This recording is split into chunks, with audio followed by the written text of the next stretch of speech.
Bismillahirrahmanirrahim. Assalamualaikum warahmatullahi wabarakatuh.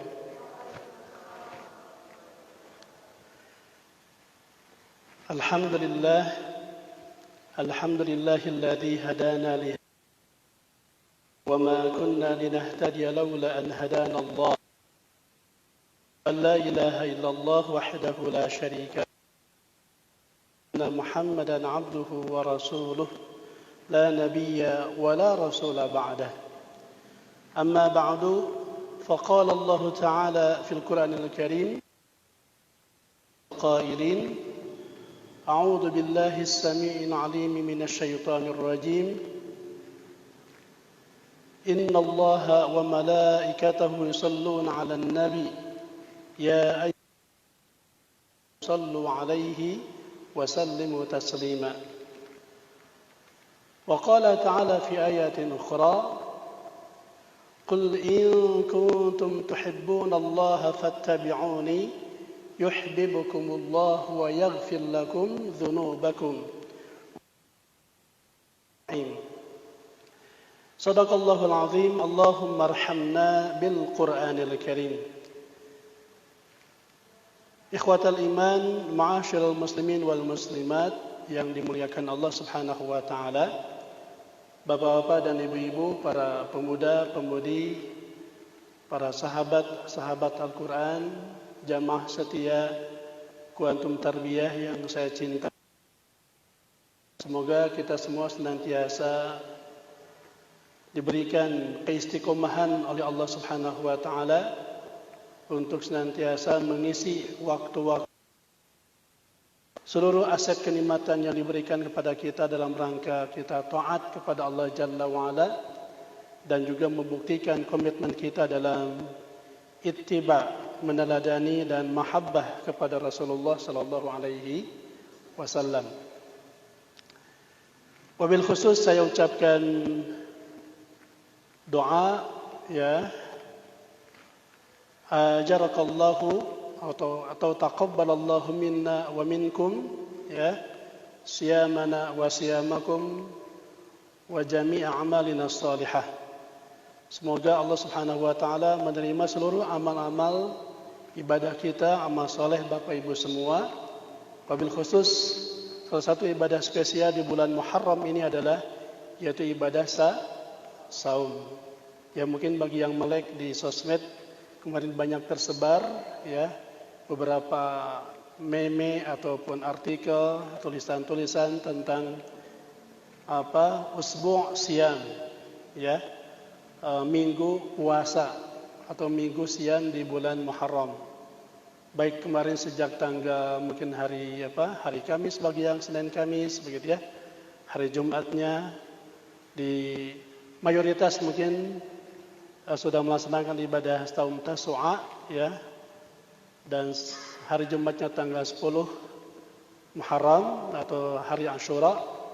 Sebagian lagi bahkan beberapa kalender yang saya lihat, termasuk saya juga mengambil jadwal tersebut, 9-10-nya atau Tasu'a Ashuranya hari Sabtu dan hari Ahad, ya. Mudah-mudahan Bapak Ibu dan kawan-kawan sahabat semua termasuk di antara umat Rasulullah yang mengamalkan sunnah-sunnah tersebut. Amin ya rabbal alamin. Apalagi berbicara tentang keutamaan ibadah Tasu'a Ashura, ya. Dan karena saum di hari-hari tersebut, sebagaimana janji Rasulullah SAW dalam hadis sahihnya, itu akan tukaffiru, ya, as-sayyi'ati ma qablaha sanatin wahidah.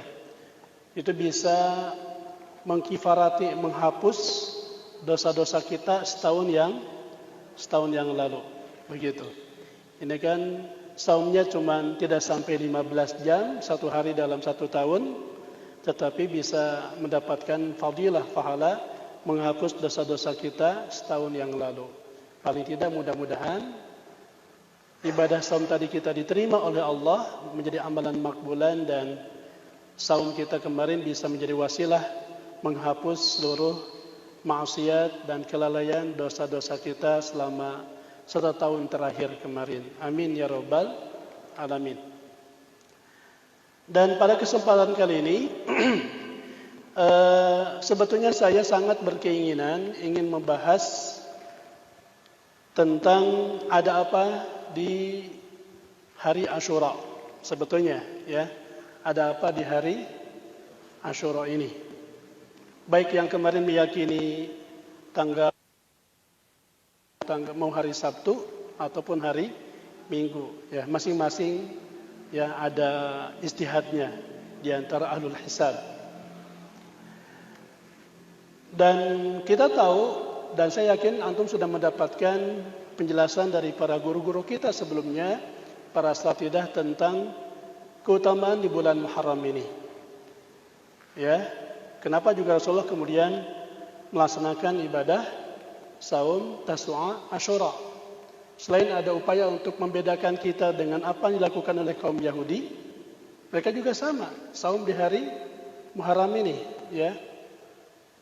Dalam sejarah juga ada beberapa sejarah yang dibuktikan oleh para ulama, termasuk Imam Ibnu Katsir, penyelamatan Nabi Musa dan kaumnya, ya para pengikut setianya dari upaya penjegalan sampai penangkapan dan pembantaian Firaun dan bala tentaranya, itu terjadi di bulan Muharram, ya.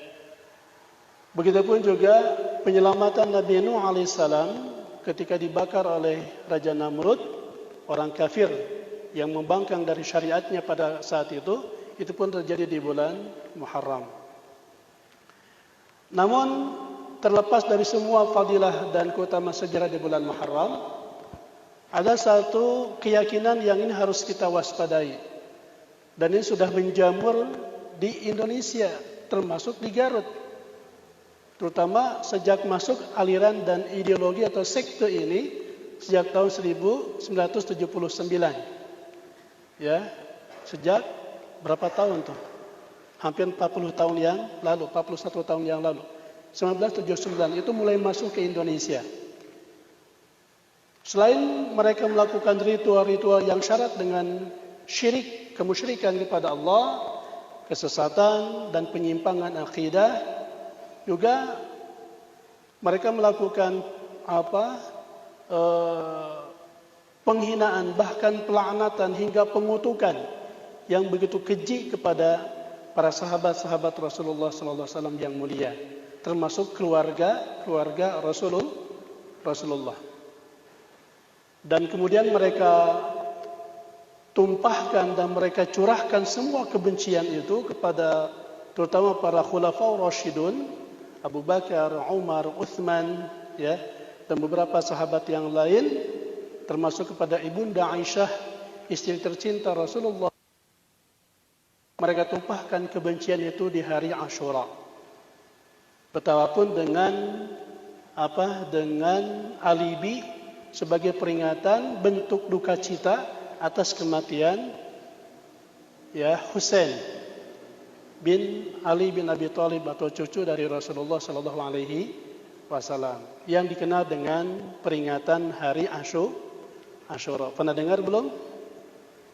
Kemarin di Garut ada yang melakukan, tetapi sembunyi-sembunyi. Belum berani terang-terangan seperti di beberapa daerah yang lain.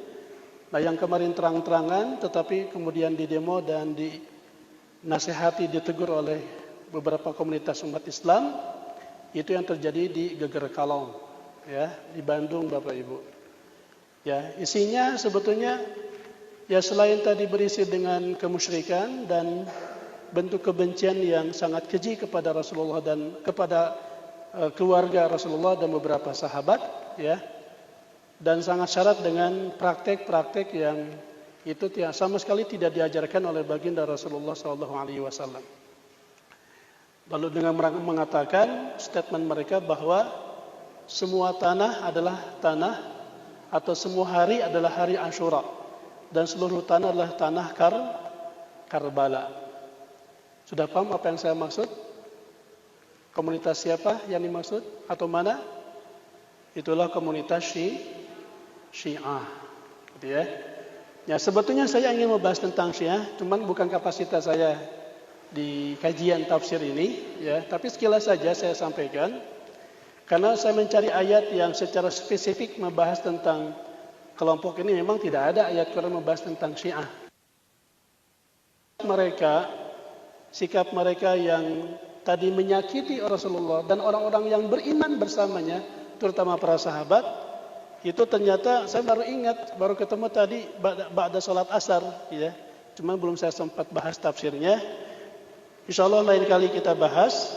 Bapak Ibu nanti bisa kaji dan tadaburi surat Al-Ahzab ayat 57 ya sampai 58. Itu dua ayat sebelum ayat tentang kewajiban mengenakan hijab atau jilbab.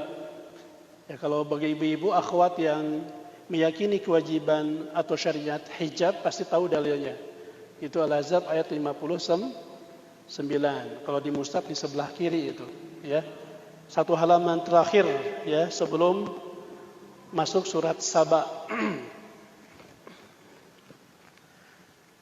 Nah, maka saya berinisiatif akan mengajak Bapak Ibu membahas ayat ini sebagai salah satu inspirasinya.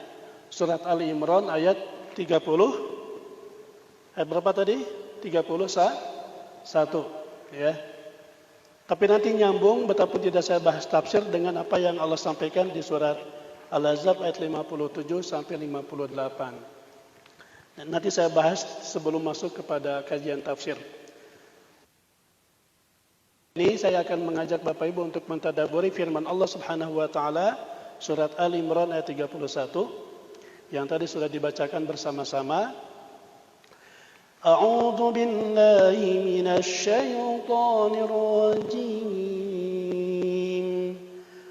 Qul in kuntum tuhibbuna Allah fattabi'uni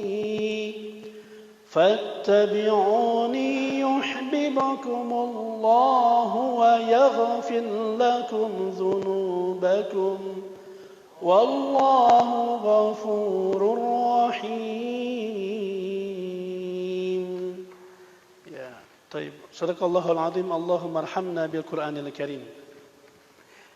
Allah Subhanahu wa ta'ala berfirman, jamaah rahimakumullah, qul in kuntum tuhibbunallah. Katakanlah olehmu wahai Muhammad, in kuntum, jika kalian semua keadaan kalian tuhibbunallah, ya, benar-benar mencintai Allah. Jika kamu benar-benar mencintai Allah, apa bukti nyata kita? Ya, realisasi mahabbatullah kita kepada Sang Maha Pencipta Allah Ar-Rahman Ar-Rahim, maka buktinya adalah fattabi'uni, ikutilah aku. Fattabi'uni, ikutilah aku, kata Rasul. Sebagaimana apa yang diperintahkan, diwahyukan oleh Allah kepada Nabi Muhammad SAW. Maksudnya ikutilah siapa? Ikutilah Nabi Muhammad. Makanya dari ayat ini pula ya muncul statement di antara para ulama ahlul aqidah, ulama tauhid, terkait dengan syarat diterimanya ibadah kita. Ya, min syuruti qabuli ibadatina 'indallah, syarat diterimanya ibadah kita oleh Allah Subhanahu wa taala tidak banyak Bapak Ibu. Cuma berapa? Hanya dua, ya. Yang pertama adalah al-ikhlas. Simpel aja. Ya, ikhlas lillahi ta'ala. Tidak ada yang kita harapkan kecuali hanya mengharapkan rahmat dan ridha Allah. Hati-hati Bapak Ibu. Memang sangat mudah kita mengatakan kata-kata ikhlas, tapi dalam realitanya seringkali kita tidak sadar. Ya, bahkan ibadah-ibadah yang orientasinya harusnya betul-betul ukhrawi, ibadah untuk meraih kebahagiaan dan kesuksesan di akhirat, terkadang sama kita masih dicampur aduk, dikontaminasi dengan niat-niat duniawi. Maksudnya gimana?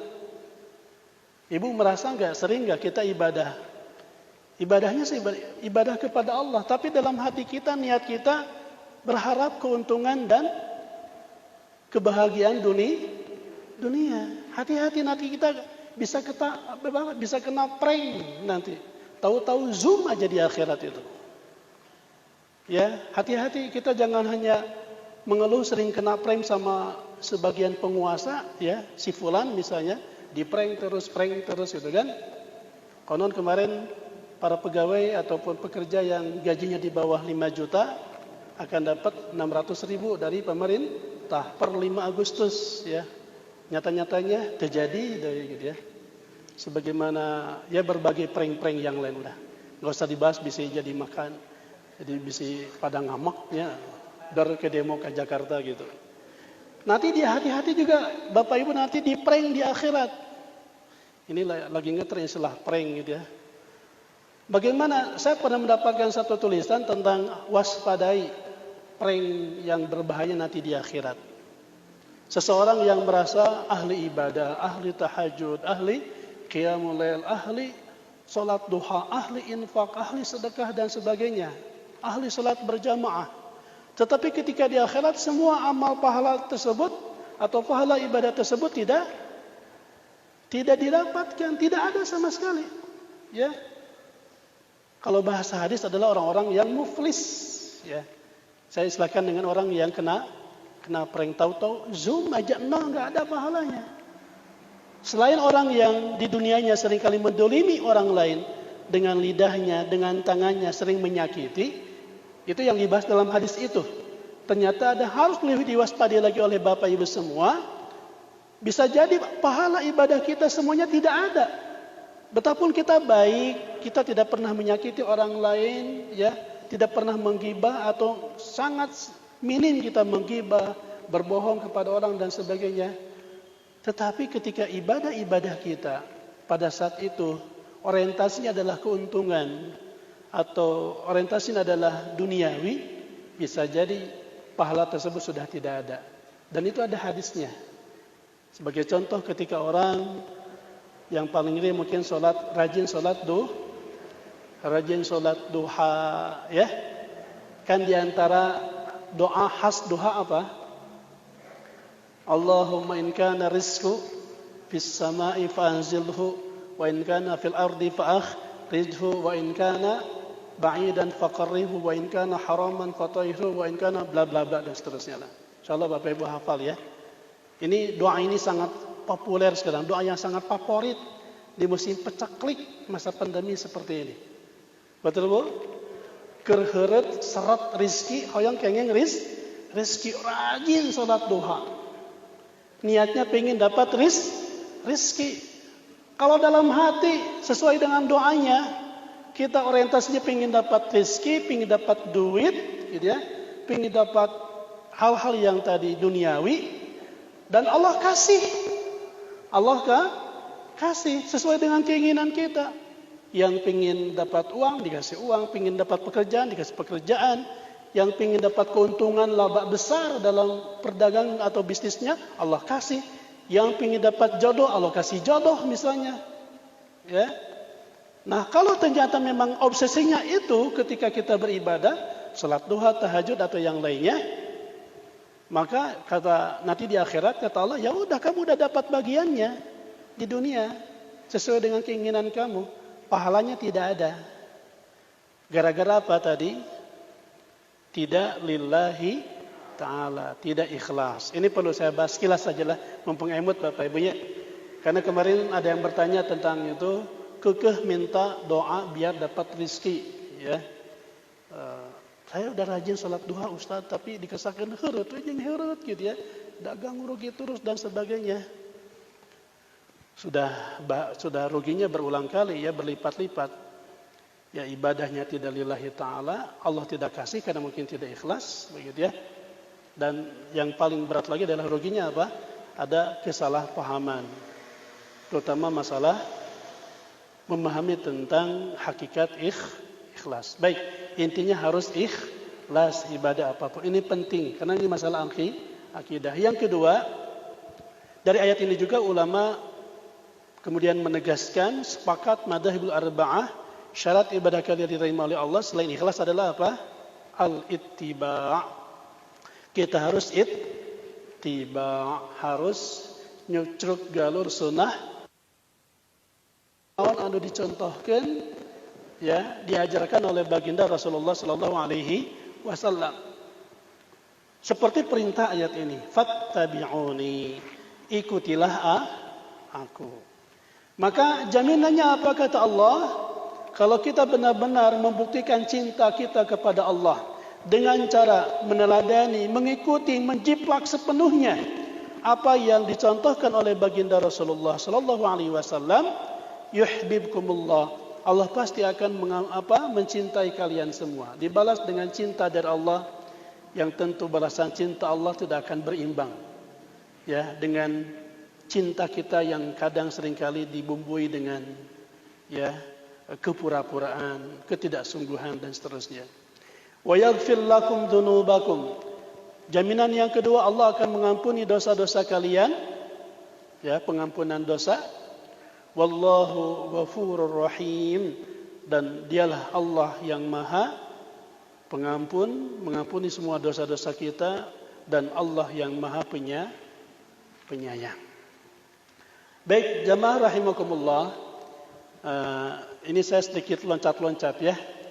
Nah, dari ayat ini pula kemudian saya terinspirasi untuk menegaskan kepada kita semua, kalau kita betul-betul ingin membuktikan cinta kita kepada Allah, buktikan dengan cara apa tadi? Mencintai Rasulullah sallallahu alaihi wasallam. Kalau ibu dan bapak ikhwah fillah ingin membuktikan, mewujudkan bukti cinta kita kepada Rasul, berarti apa? Maka kita pun harus membuktikan cinta kita kepada siapa? Keluarganya, kepada keluarga dan sahabat-sahabatnya. Bukankah nama keluarga Rasulullah siapapun mereka, dari Bani Hashim, dari Bani Muthalib, dari istri-istri beliau yang 11 jumlahnya, dari 7 anak yang beliau miliki, itu adalah keluarga beliau, termasuk sahabat. Bukankah ini sering kita ikrarkan setiap waktu, bahkan setiap kita sholat, mau sholat wajib pun demikian dengan sholat sunat, dalam lantunan sholat kita. Allahumma salli ala Muhammad wa ala ali Muhammad kama sallaita ala Ibrahim wa ala ali Ibrahim wa barik ala Muhammad wa ala ali Muhammad kama barakta ala Ibrahim wa ala ali Ibrahim fil alamin innaka Hamidum Majid. Sebagian ulama menyebutnya ini dengan salawat Ibrahimiyah, karena ada secara khusus salawat kita kepada Ibrahim dan keluarganya. Ya, ini salawat wajib, syarat sah, atau termasuk rukun salat kita, baik wajib maupun sunnah, hingga diterima oleh Allah Subhanahu wa taala. Sengaja tidak baca salawat itu tersah salatnya Bapak Ibu, atau dikurangi Allahumma shalli ala Muhammad terus kama sallaita ala Ibrahim, tersah salatnya. Ya, kalau kita menyengajakan seperti itu, berarti jelas kecintaan kita kepada keluarga Rasulullah adalah ini merupakan rukun, gitu ya, salah satu rukun kecintaan kita kepada beliau. Sepakat, Bu? Sepakat, ya? Lalu bagaimana, Bu? Ada orang yang ngaku Islam, ngaku beriman, cinta Rasul, ya, tetapi mereka kemudian membenci, melaknat, ya, istri Rasulullah. Padahal beliau termasuk di antara istri yang dijamin sebagai pendamping Rasulullah di surga. Ya, siapa? Bunda Aisyah. Dan semua istri Rasulullah itu dia minal mubasyirin bil jannah, di antara golongan yang sudah mendapatkan busyra sebagai ahli surga. Semua istri Rasulullah sudah dijamin sebagai ahli surga. Wabil khusus dalam beberapa hadis adalah Ibunda Khadijah secara khusus itu, karena ada salam khusus yang disampaikan oleh Jibril kepada Rasulullah. Ya, salam khusus kepada siapa? Khadijah. dan memberikan kabar gembira bahwa untuk Khadijah Allah menyiapkan istana di surga nanti. Pun demikian dengan Bunda Aisyah. Antum ridho enggak kita punya Sayyidatul Mukminin atau Ummul Mukminin yang dihina, dilaknat, ya, bahkan disebut sebagai pemimpin keraknya neraka. Antum ridho enggak? Ya, kalau kita mengatakan ridho atau I don't care, ada masalah dengan keimanan kita kepada Allah dan Rasul. Nah, ini yang dikhawatirkan Bapak Ibu terjadi di masyarakat kita. Karena salah satu di antara penyimpangan akidah Syiah dari 152 lebih penyimpangan Syiah yang ada di buku ini, saya sengaja bawa buku ini. Di rumah saya kurang lebih ada 8 atau 9 buku khusus tentang Syiah. Dan dulu 5 atau 6 tahun yang lalu saya pernah roadshow di Purbalingga, kemudian Cilacap dan Purwokerto ngebongkar tentang Syiah. Sepulang dari sana saya dapat teror. Ya, serius. Saya dapat teror, ada yang ngancam dan sebagainya. Untung waktu itu di backing, diberikan jaminan keamanan oleh Kodim, ya, Kodim dan Dim, ya, dan Dim zaman Pak Saifur Rahman yang dari Madura dan Pak Kapolres. Jadi alhamdulillah, ya itu teror cuma untuk ngagos aja Bapak Ibu ya. Gara-gara saya membongkar kebejatan akidah Syiah. Ibu pernah belajar Bapak tentang Syiah belum? Pernah hadir nggak di bedah ataupun acara tentang bedah akidah Syiah? Ya, hati-hati Bu. Kalau belum baca atau hadiri, beli bukunya. Tulisan-tulisan juga di beberapa pun termasuk sudah diibukan kalau nggak salah. Karangan Dr. Khaldan Muhammad At-Thayyib. Ada 2 jilid Bapak Ibu. Yang saya bawa ini jilid kedua. Hampir sama tebalnya seperti ini. Cuman yang jilid 1 sedikit lebih tipis sedikit ya daripada jilid 2-nya. Ini seolah-olah ketika mengikuti lokakarya atau seminar tentang isinya adalah membedah kesesatan akidah Syiah di Jakarta oleh MUI Pusat waktu itu beberapa tahun yang lalu. Nah, ini kenapa saya tertarik menyampaikan ini karena saya kemarin Bapak Ibu terhenyak hari tanggal 10 itu berapa? Hari Sabtu ya.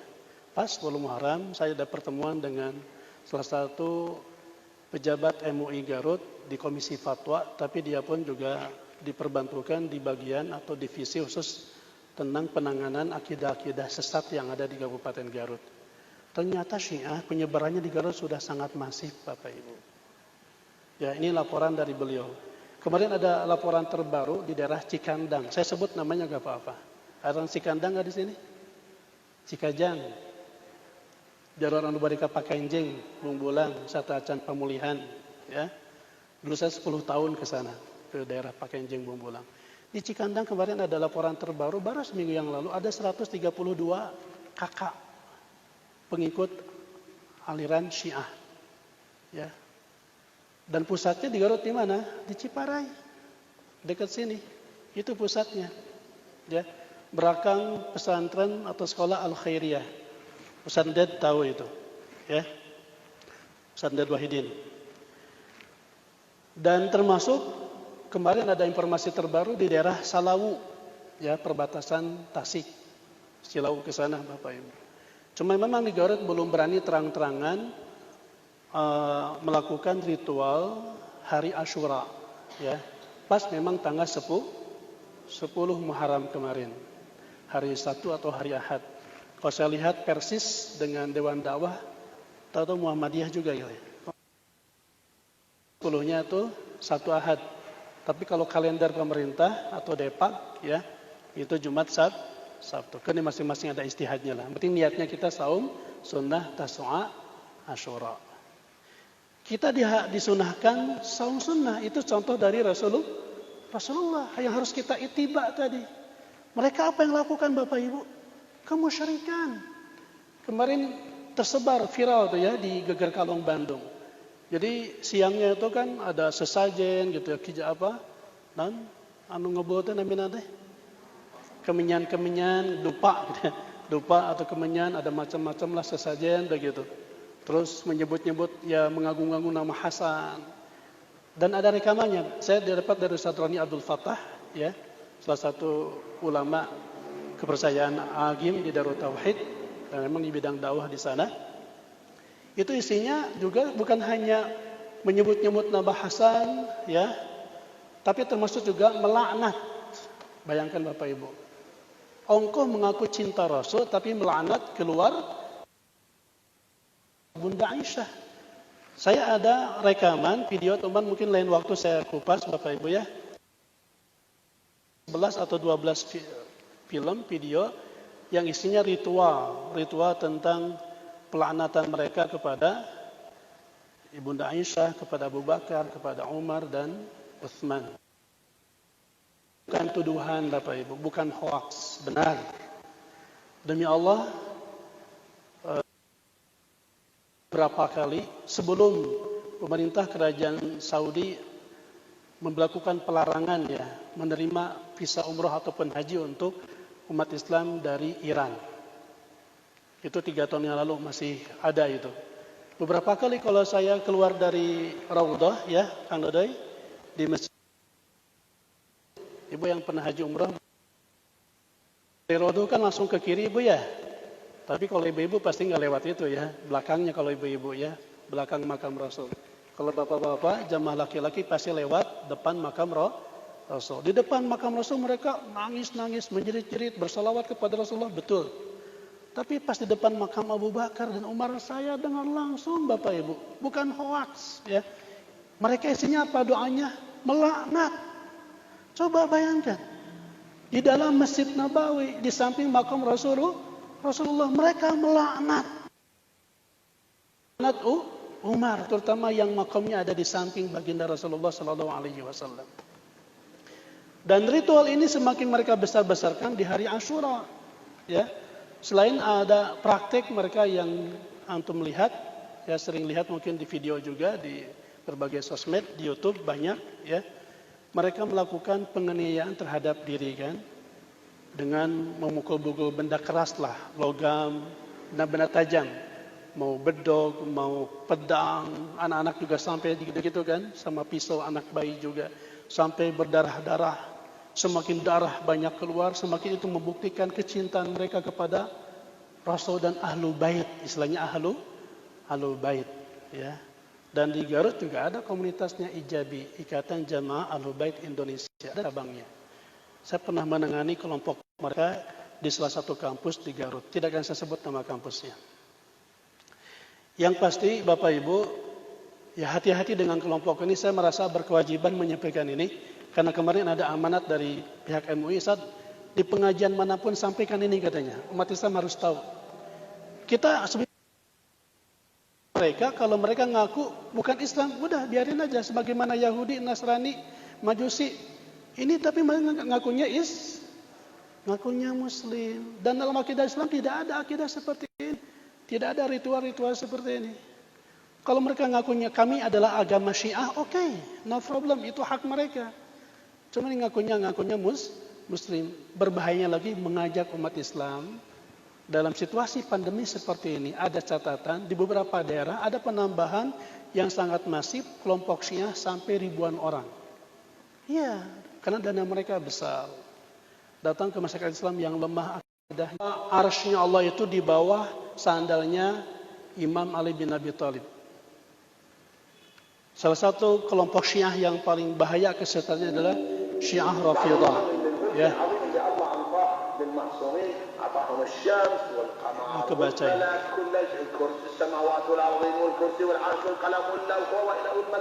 Surga, bumi, arsy Allah, termasuk malaikat, semua karunia yang besar ini tidak sebanding dengan tali sandalnya Ali bin Abi Thalib, Imam Ali bin Abi Thalib. Jadi arsy-Nya Allah, singgasannya Allah, para malaikat yang berada bersama Allah, kemuliaan mereka tidak akan bersebanding dengan tali sandalnya Imam Ali. Jadi mereka menganggap bahkan dan sampai menuhankan Ali, gitu ya. Terutama kelompok Syiah Itsna Asyariyah, ya Itsna Asyariyah, yang meyakini ada 12 ayat.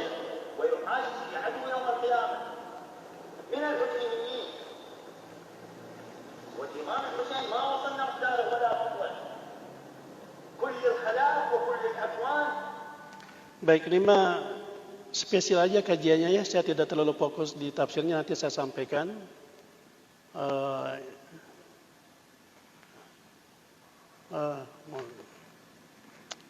Lama pakai aplikasi ini. Punten. Ini aja saya buka ya.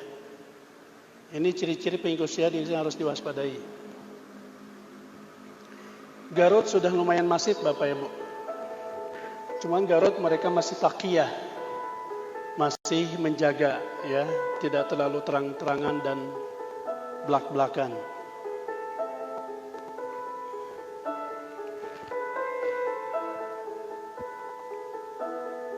Ini salah satu buku ya yang dicetak oleh MUI. Saya di rumah ada bukunya Bu, Syiah Menikam Ahlul Bait.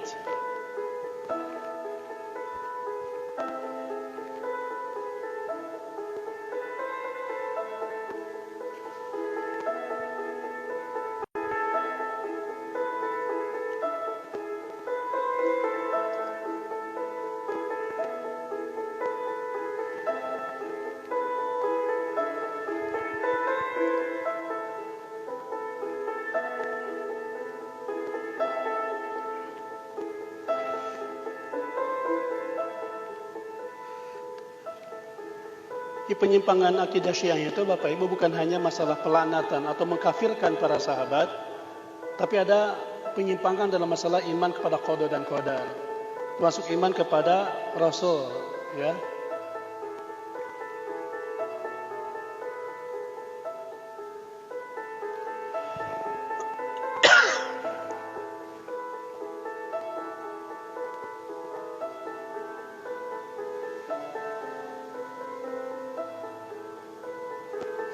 Bahkan di Syria, di Aleppo dan sekitarnya, ini yang tokoh-tokoh Syiah yang sangat terkenal ya.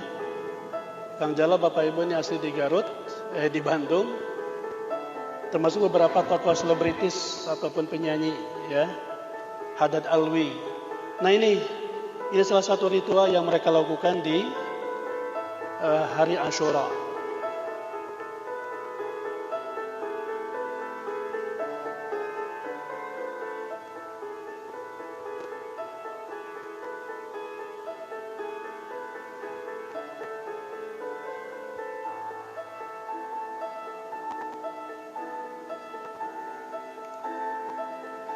Saya ada filmnya, cuman terlalu sadis kalau saya tampilkan di sini. Ini gambar-gambar aja, Bu ya.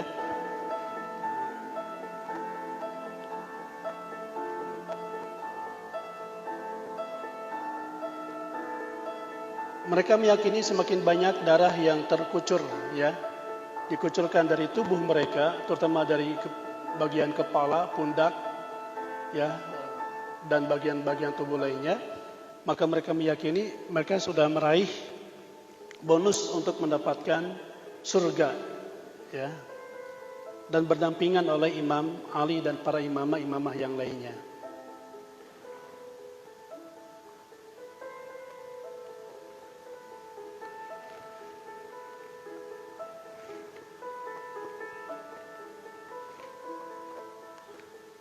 Dalam tata cara ibadah juga, kalau Bapak Ibu kenal dengan mereka, ada banyak perbedaan. Mulai dari cara adzannya, cara iqomahnya, termasuk diantara tata cara sholat. Ya. Mungkin kalau bacaan mereka juga rahasiakan ya, pelan-pelan.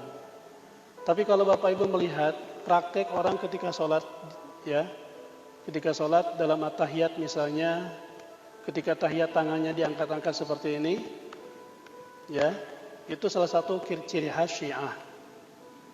Apalagi ketika membaca sholawat, mereka bahkan lama dan cenderung kadang dijaharkan, ya, cenderung kadang dijaharkan. Ungkapannya jelas, bukan hanya ungkapan wasyhadu anna Muhammadar Rasulullah, tapi juga wasyhadu anna Aliyan, ya, wasyhadu anna Aliyan. Nah, kalau ada ungkapan wasyhadu anna Aliyan waliyullah, seakan ada menyebut mereka dengan ungkapan waliyullah, ya khalilullah, secara khusus kepada Ali, padahal Ali membenci mereka. Dan Ali pernah membakar, ada sejarahnya, Imam Ali pernah membakar sebagian kelompok yang mengkultuskan dirinya. Karena Imam Ali juga tidak menyetujui sikap mereka yang ta'assub ya terhadap diri dan keluarganya. Walau alam bisawab Bapak Ibu, ini mah saya melaksanakan kewajiban dari MUI untuk menjelaskan mumpung momentum hari Asyura ya kemarin.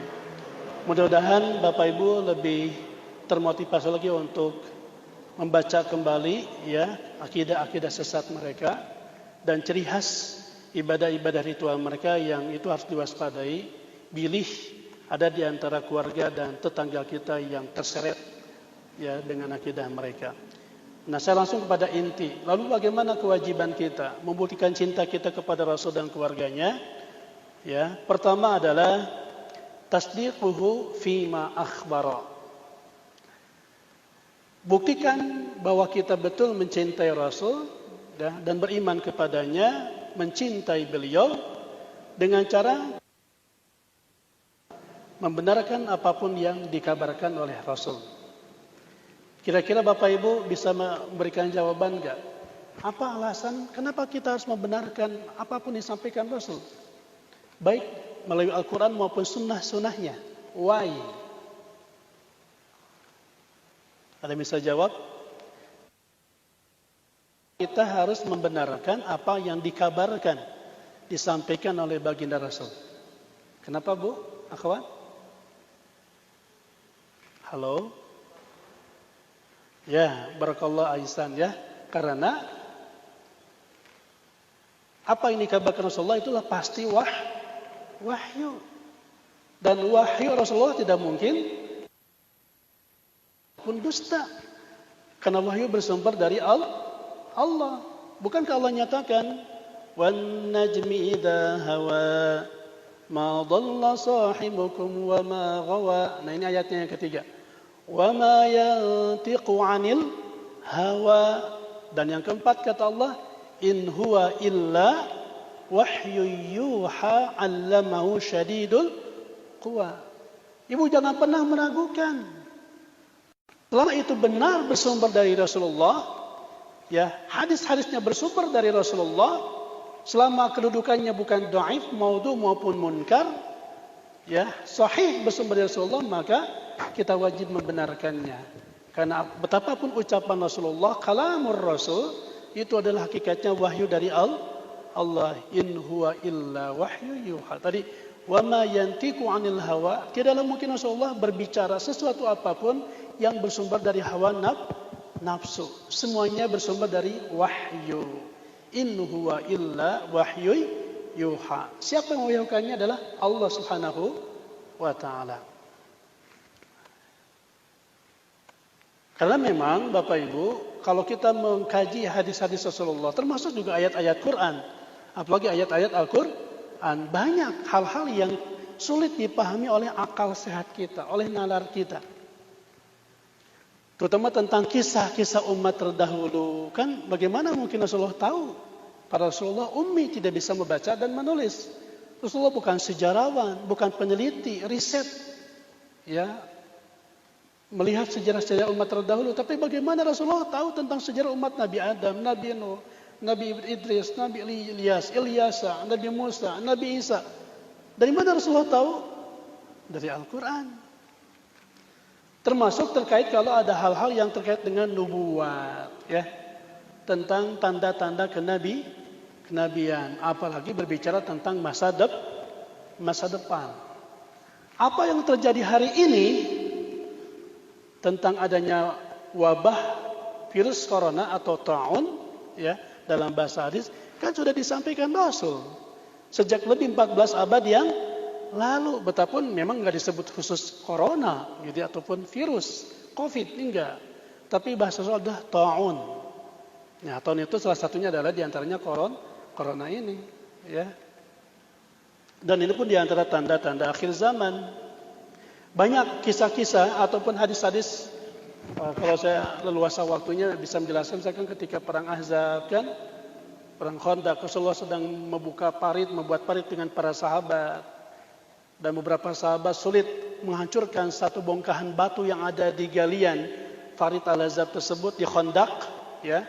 hingga Rasul turun tangan dan kemudian membuka bajunya dengan satu ya pukulan keras di batu tersebut, kemudian batu itu terpecah hingga keluar cahaya. Rasul mengatakan ghulibatir Rum, Romawi akan dikalahkan, kemudian Persia akan dikalahkan. Padahal di kondisi Rasulullah sedang terjepit dengan para sahabat, dikepung beberapa bulan Bapak Ibu di Ahzab. Tapi Rasul mengatakan, makanya orang munafik mengatakan, iya Rasul sedang sinting nih, saking stresnya.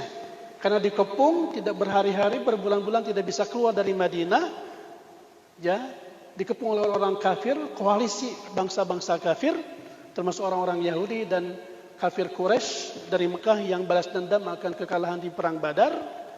Tapi Rasul ujung-ujung mengatakan kita akan mengalahkan Romawi dan Persia. Padahal mereka belum pernah perang dengan dua negara adidaya tersebut. Kapan terbukti kekalahan Romawi dan Persia? Itu di masa kekhalifahan Abu Bakar dan Umar. Bahkan setelah Rasulullah tiada.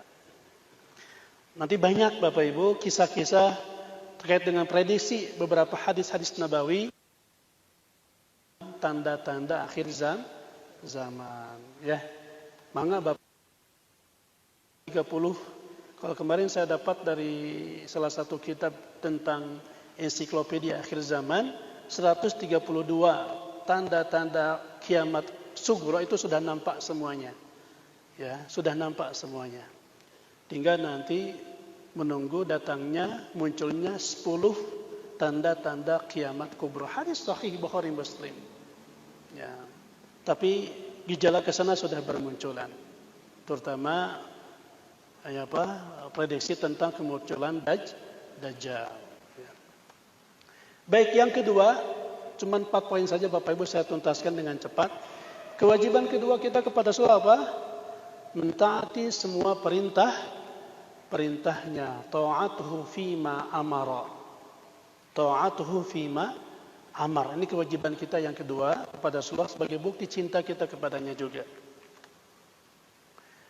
Kenapa kita harus mentaati perintah Rasulullah? Pasti adalah untuk kebaikan. Tidak ada yang buruk, tidak ada yang merugikan kita, ya, apalagi membahayakan. Ibu-ibu untuk mengenakan hijab, kepada kaum wanita muslimah untuk mengenakan jilbab, itu ada kebaikan, ya, untuk mereka dan untuk siapa.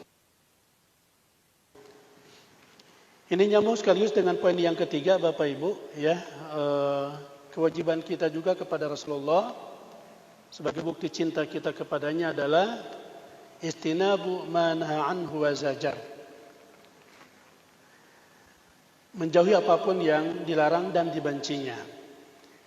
Terkait dengan fenomena Asyura misalnya, karena Rasul mengatakan dalam hadis sahihnya, ashabi kan nujum, ashabi kan nujum, bi ayyihim iqtadaitum ihtadaitum.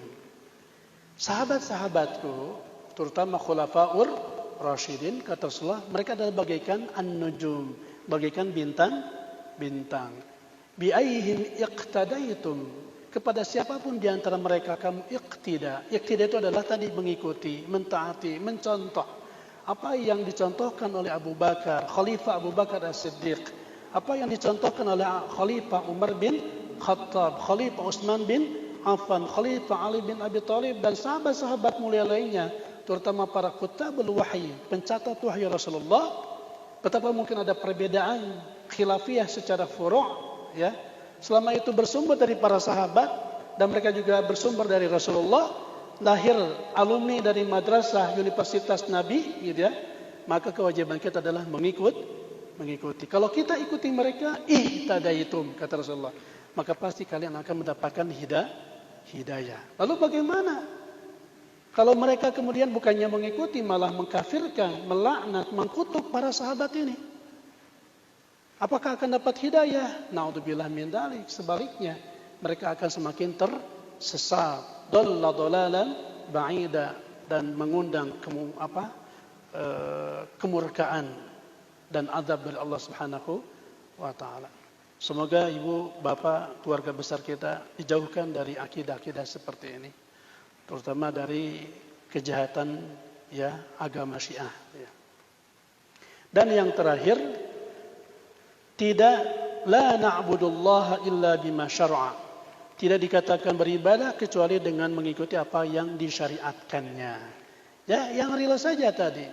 Rasulullah mencontohkan di tanggal 9 dan 10 Muharram kita disunahkan saum sunnah, disebut dengan saum Tasu'a, Asyura. Itu yang dicontohkan Rasul. Jauhi apa yang dilarangnya.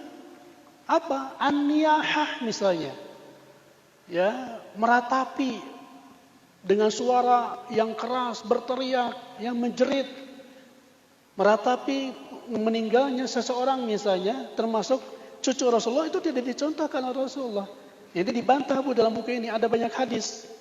Ketika Rasulullah ditinggalkan wafat oleh pamannya Abu Talib, Rasulullah tidak sampai meratap, apalagi tenggelam dalam kesedihan dalam waktu yang lama. Pun demikian ketika ditinggalkan oleh siapa?